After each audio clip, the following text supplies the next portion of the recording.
Magandang araw mga bossing, sa naghahanap po dyan ng low mileage, business class, full size SUV mga bossing. Ito, available na ulit tayo ngayong araw mga boss. Toyota Land Cruiser to mga bossing, local release na 2019 model. Pasilip natin kailan ang mileage niya mga boss. Ito lang yung mileage niya, no? 27,941 mga boss. Yan, no? Presentable, in and out mga bossing.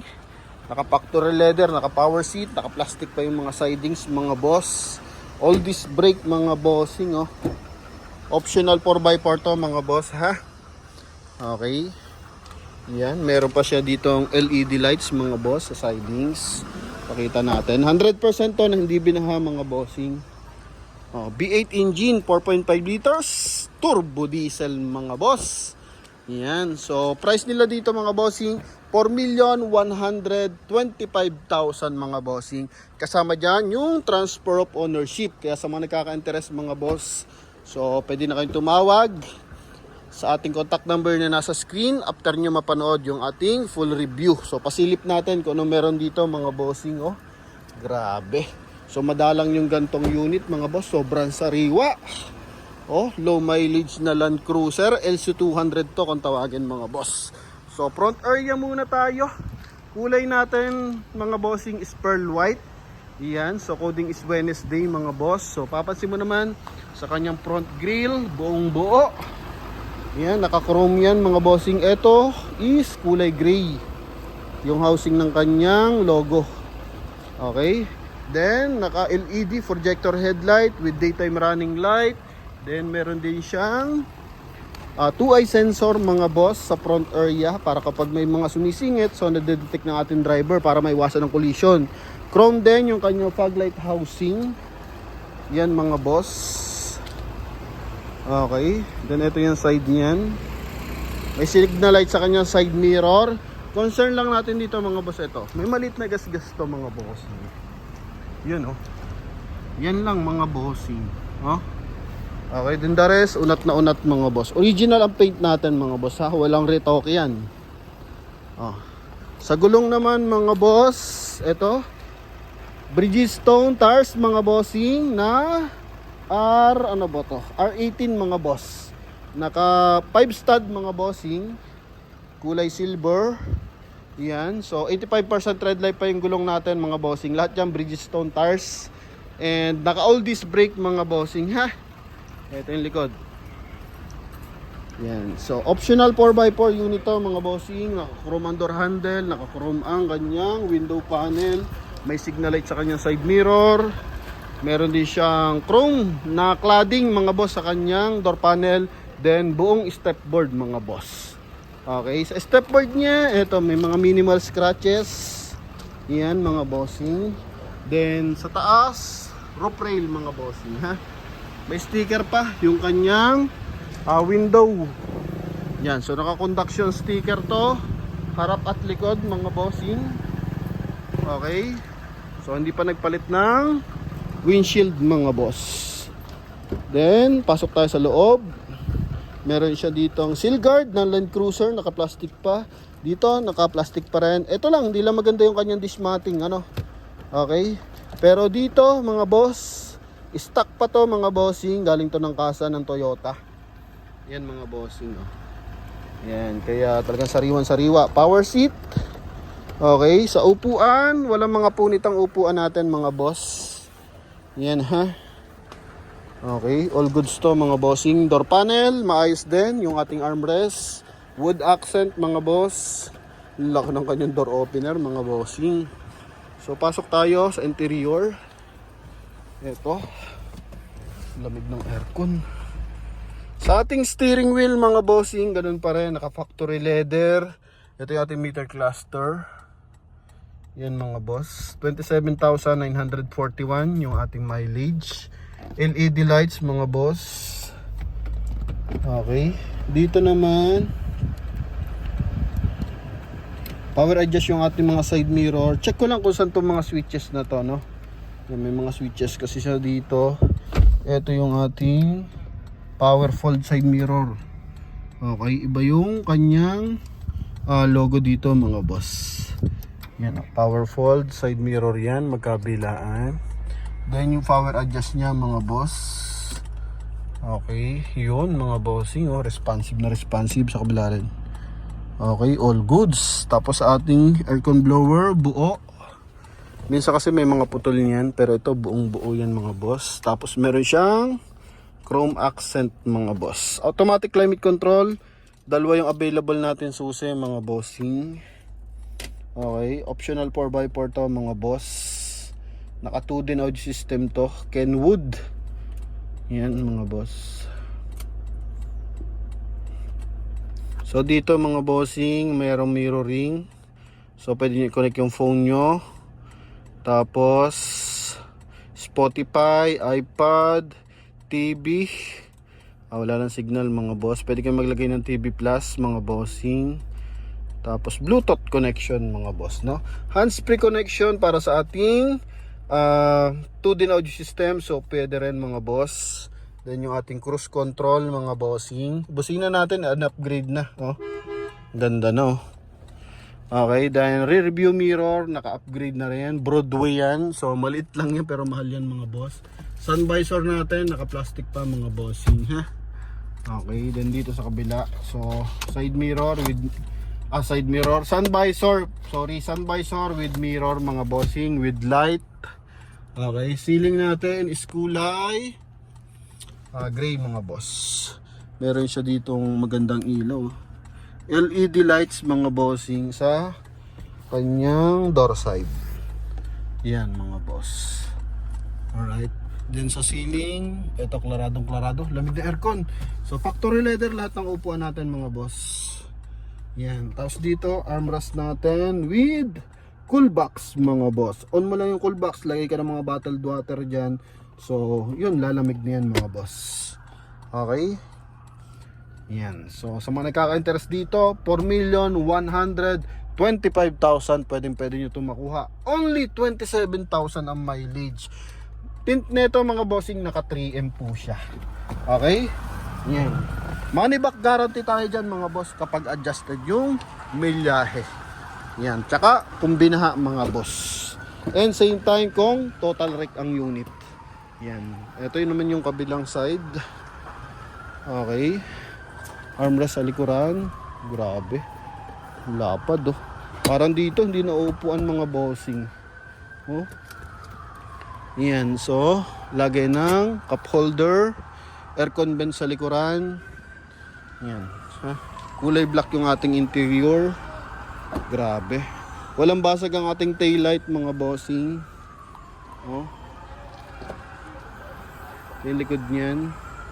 May speaker. So check natin kung connected. Ay, nakakonect to mga boss. So it means kasama na to mga bossing. Oh, may speaker na siyang kasama. Hindi ko lang mabasa kung anong brand mga boss, ano. Ayan. Then yung upuan sa likod, parang hindi siya nagagamit mga bossing. Siguro magamit napakadalang. More on ito yung gas-gas, yung kanyang mating mga boss. So possible naglalagay ng mga maleta, bagahe, ganun. Ayan. Tingnan mo naman, no, kung gaano kalinis yan. Okay, magkabilang side. Buong buo yan mga bossing, ha. Then dito, pero may kakarga kayo mga boss. Wow. Oh. Okay. Yan. Then may heavy duty tow hook mga bossing. Oh, spare tire natin sa kabilang side. Yung ano natin, right side mga bossing. May mga malilit na gasgas sa stepboard mga boss. Yan. Pero dito unat na unat mga boss. Ha? Nasa hood lang talaga yung nasa body scratches niya. Then the rest all goods na. Okay. Yan. Pinto. Then dito mga bossing, naka power seat din mga boss. Yun, oh. Yun mga bossing, responsive lahat. Dito is bottled water holder. Airbag natin dito, dashboard, sa side. Then sa mga poste mga boss, meron. Eto, pakitaan natin. Yan mga bossing, ha. Yan, so about naman sa mga gumagamit ng LC200 mga boss. So familiar naman tayo mga bossing. And mahalaga naman dyan, legit yung mileage, then wala retoke mga boss, ano? Yan, so pakita natin yung kanyang engine bay mga boss. Ito yung engine bay natin. Yun mga boss, lumagitik na. Naka-PIA ba tawag dito sa gantong busina mga boss. Naka-upgrade yung busina niya. Ha? Ito mga bossing. PIA mga boss. Kaya ang ganda ng busina niya mga bossing. D4D engine mga bossing, legendary. All markings. Yan mga boss, kompleto. Walang tagas yan mga bossing ha. Oh, silipin mo hanggang ilalim mga boss. Okay. Ayan. Kung ano yung issue ng sasakyan, binabanggit natin yan mga boss. Kasi yun naman ang hinahanap kapag second hand mga bossing. Okay, kung ano yung issue ng sasakyan. Oh, eto, cleared na maayos to mga bossing. Walang leak, ganda ng timing ng makina. Nakabirato battery mga boss. Okay, buo ang insulator. Displacement mga bossing ito. Ito mga bossing. 4,461. So equivalent of 4.5 liters mga boss. Turbo diesel mga bossing. Alright, so sa mga nakaka-interest mga boss, ito 100% na recommended natin mga boss. 4,125,000 mga bossing. Marami nag-aabang sa atin ng mga low mileage. Ano, meron din naman tayong mataas yung mileage, no? Na gantong unit. Meron tayo diyan 100 something yung mileage eh. Okay, ganto din yung year model. Kaya mas mababa ng konti. Parang 3.9 ba yun o 4 million mga boss. Pero ito mga bossing, low mileage kasi to mga boss. Yan. So, sa mga nagkaka-interest mga bossing, so tawag na sa ating contact number na nasa screen. Connected po yan ng Viber and WhatsApp mga boss. Yan ha. So, available tayo sa Land Cruiser. Isa lang to mga bossing, BX. Okay. Sa likuran, may 4-eye sensor yan mga boss. Check natin yung camera. Dito mga boss, no? May camera ba siya? Sensor lang mga bossing, no? Yan, so all orig, lahat ng mga window natin, mga gulong natin, so yung pa rin yan, 2019 mga boss. Pero Bridgestone tires mga boss. Okay, quality to mga bossing ha. Sa mga nagkaka-interest, tawag na mga bossing. Ito yung harap niyan. Then pakita natin ang hindi naka 0.5 para mas ano mga bossing oh. Okay, ngayon mga boss, hindi siya naka 0.5, mas klarado, walang punit ang mga leather mga bossing ha. O, dito lang may stretch mark ng konti, pero konting-konti lang. Yan. O, door panel, kabilang side cleared. Then sa likod, natin mga boss. Oh. Yan mga bossing. All goods na all goods to. Ha? 27,000 lang mileage. Grabe. Yan oh mga boss. Bihira tong gantong unit mga bossing. Kaya sa mga nakaka-interest, so tawag na po kayo mga bossing. And maraming salamat sa mga sumusuporta, nanonood, nagko-comment, yan, nagbibigay ng mga likes at mga nakasubscribe mga bossing, no? Yan, so tuloy-tuloy tayo sa paghahanap ng mga gandang unit mga bossing. So tulad ngayong araw, may tumawag sa atin, buyer from Bataan. Naulan sila tumawag yung hapon, mag-aalas 4. Tumawag sila, may tinakbo daw sila Montero sa part ng Dasmariñas, Cavite. Di lang natin banggitin kung sinong dealership or vlogger mga boss. Tumakbo sila dyan mga bossing. Hindi nila nakasundahan ng unit kasi hindi transparent binigay sa kanila yung sitwasyon ng unit mga bossing. So tayo, transparent tayo. Kung anong concern ng sasakyan, binabanggit natin sa vlog yan. Ano? Yan, kung may mga tagas-tagas, mga leakage, una niyan, babanggitin ko sa dealer para bago i-vlog, pagawa yung mga concern natin mga boss. Ano? Then meron namang as is where is, pero sobrang baba dapat ng presyo ng sasakyan. So yun nga lang sila, pinaluwas sila from Bataan to Cavite. Tapos ayaw naman ibigay sa tawad nila.